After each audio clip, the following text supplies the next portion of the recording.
É difícil imaginar que há uns 20 dias era pontual a presença da febre amarela na mídia.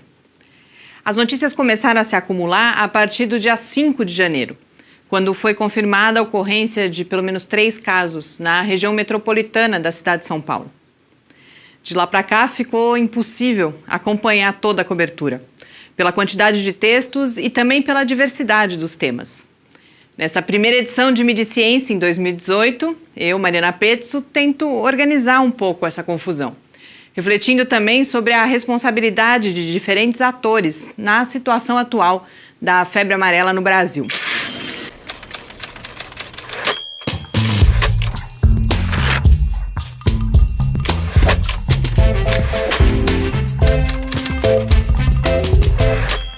Mas o que foi que aconteceu para, aparentemente, de uma hora para outra, a febre amarela voltar às manchetes?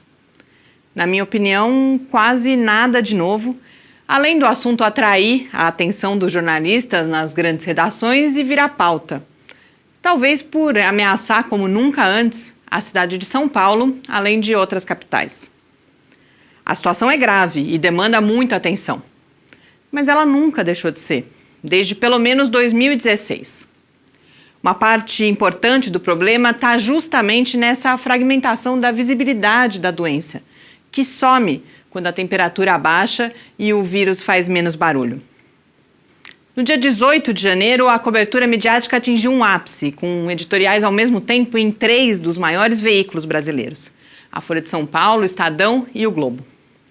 Em todos eles, a gente tem afirmações de que a febre amarela é emergência e de que o zelo é necessário, além da denúncia de grandes falhas na prevenção e de falta de articulação entre municípios, estados e o governo federal.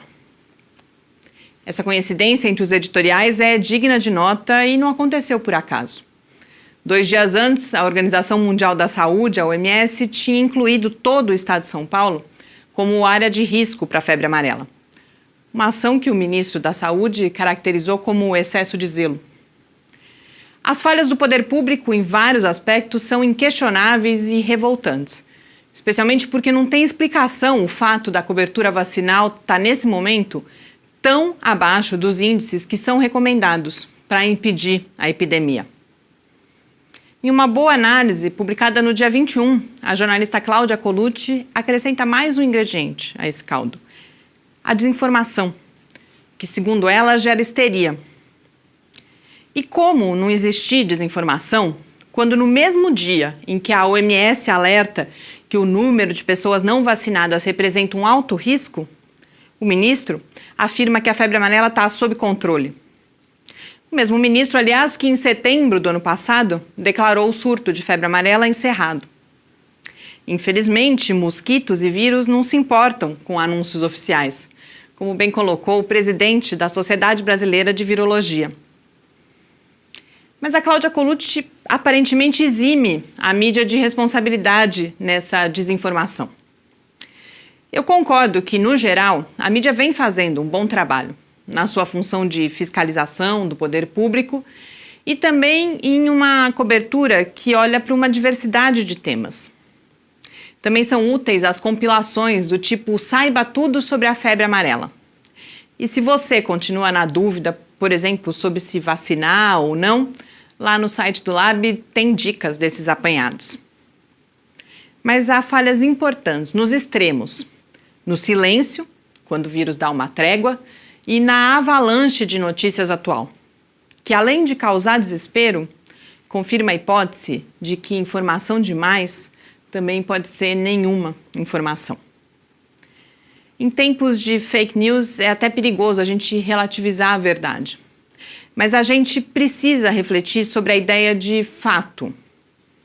Por exemplo, se a gente buscar notícias em diferentes jornais sobre os números de casos, a gente tende a desacreditar as autoridades e a própria mídia.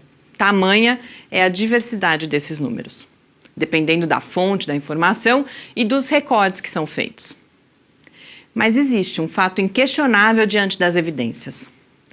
A febre amarela vem se alastrando no Brasil há 20 anos, uma situação que foi agravada no último ano e que, se a gente não agir rápido, logo vai ficar trágica.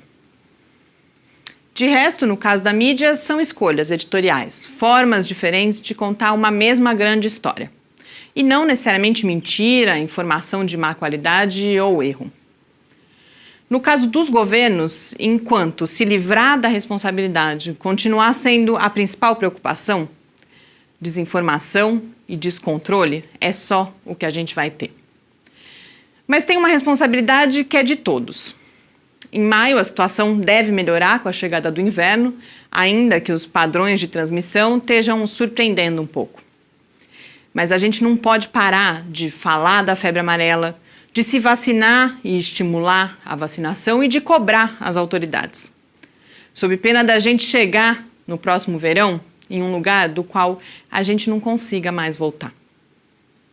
É bom estar de volta aqui, boas leituras e até a semana que vem.